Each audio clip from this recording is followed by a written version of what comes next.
The Real Christian, June 1st. This reading is taken from the book This Day with God, a daily devotional. He that is faithful in that which is least is faithful also in much, and he that is unjust in the least is unjust also in much. Luke 16:10. The real Christian is a servant of Christ. His work for Christ must be thoroughly well done. Nothing must come in to divert his mind from his work. Other matters can have proper attention and yet be held subordinate, but Christ's service requires the whole man, the heart, the mind, the soul, the strength.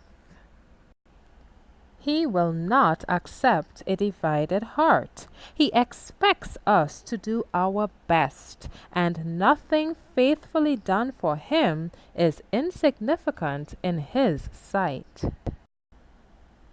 Every man is required to do the work assigned him of God. We should be willing to render small services, doing the things that are to be done, which someone must do, improving the little opportunities. If these are the only opportunities, we should still work faithfully. He who wastes hours, days, and weeks because he is unwilling to do the work at hand, humble though it may be, will be called to render an account to God for his misspent time. If he feels that he can afford to do nothing because he cannot obtain the desired wages, let him stop and think that that day, that one day, is the Lord's. He is the Lord's servant. He is not to waste his time. Let him think, I will spend that time in doing something and will give all I earn to advance the work of God.